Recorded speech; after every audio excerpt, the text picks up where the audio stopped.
క్లైమాక్స్లో వచ్చే ఎమోషన్ని ప్లస్ క్లైమాక్స్లో వచ్చే ట్విస్టుల గురించి కూడా మాట్లాడుతున్నారు.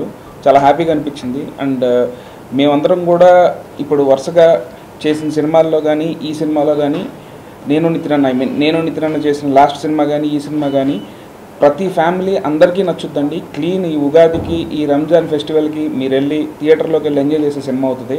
అండ్ ఈ సమ్మర్కి డెఫినెట్గా మా సినిమాకి వచ్చిన వాళ్ళు ఎవరూ డిసప్పాయింట్ అవ్వరు. థ్యాంక్ యూ సో మచ్ అండి. ఈ మధ్య రోజుల్లో did not taste much of success రన్లో ప్రాక్టికల్గా మాట్లాడుతుంది. కానీ మీరు తనను ప్రజెంట్ చేయడానికి చాలా ఎలక్వెంట్గా అది ఎఫర్ట్లెస్గా కథని తయారు చేసి నితిన్ మీద అంత అద్భుతమైన సినిమా తీయడానికి కథని ఆలోచించడానికి ప్రొడక్షన్ వాల్యూస్ అదొకటి వేరే చెప్పనట్లేదు. But then you attempted. So what was your inspiration అండి? అలాంటి స్టోరీ నితిన్ మీరు రాయడానికి వింటే I was really surprised.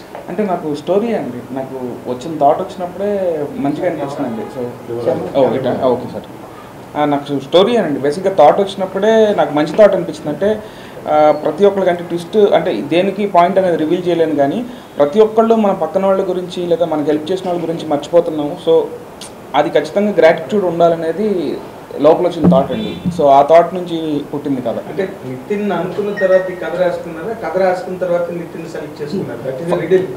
So first నాకు ఈ కథ పాయింట్ ఐడియా వచ్చిందండి, దాని తర్వాత నితిన్ గారికి తగ్గట్టు రాశానండి.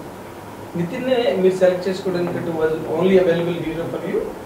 సో అంటే నేను ఇంతకుముందు భీష్మ కూడా చేశాను, నాకు ఆ కంఫర్ట్ లెవెల్ ఉండిందండి. సో ఇమీడియట్గా సినిమా చేద్దామని సో ఇమీడియట్గా సినిమా చేద్దామని అనుకుని సార్ ఇద్దరం చేద్దామని అనుకున్నప్పుడు ఈవెన్ కథ మన రవి గారికి నవీన్ గారికి కూడా చెప్తే వాళ్ళు కూడా ఎగ్జైట్ అయ్యారండి. సో అలా ఇది స్టార్ట్ అయింది. ఓకే రవి గారు, ఈ నార్మల్గా అంటే మీతో బడ్జెట్ గురించి వాటి గురించి మాట్లాడుకోండి. మీరు ఎందుకంటే జీవన్ కూడా ఏం గురించి చేసే capacity and it is being proved all across the country no matter what. కానీ ఈ సినిమాకి మీకు బడ్జెట్ అనుకున్న దానికన్నా బాగా ఎక్కువైంది. అయినా స్టిల్ యూ అంటే యాక్చువల్గా టు బి హానెస్ట్ అండి, ఒక చిన్న మార్జినల్గా ఎక్కువ అయిందండి. బట్ మేము ఏంటంటే దీనికి ఆ స్పాన్ ఉంది, ఇప్పుడు ఆ కేరళ వెళ్ళే ఎపిసోడ్ ఉంది, అలా డిఫరెంట్ ప్లేసెస్లో చేసాం, ఆస్ట్రేలియా ఉంది, ఈ అన్నిటి వల్ల కొంచెం డెఫినెట్గా లిటిల్ బిట్ 20% ఎక్కువ అయిందండి.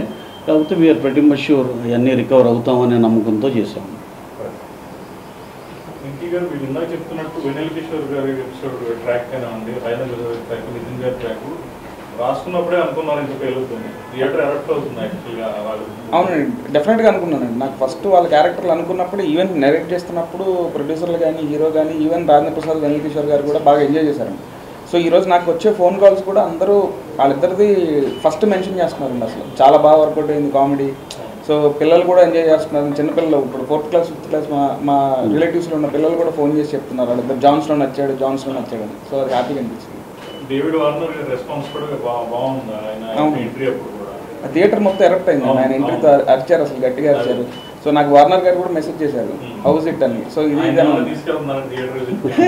ఆయన ఆస్ట్రేలియాలో ఉన్నారు, అక్కడ లింక్ పెట్టమన్నారు. సో అక్కడ థియేటర్కి వెళ్ళి చూస్తాను.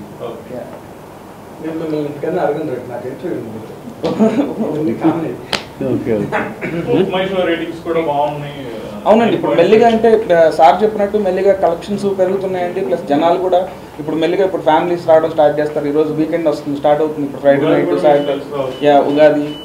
సో ఒకసారి ఫ్యామిలీ వస్తే ఒక రంజాన్ ఉంది. సో ఒకసారి ఫ్యామిలీలు రావడం స్టార్ట్ అయిన తర్వాత ఇంకా బాగుంది. సో అది ఇప్పుడు ప్లాన్ చేయాలండి ఒకసారి.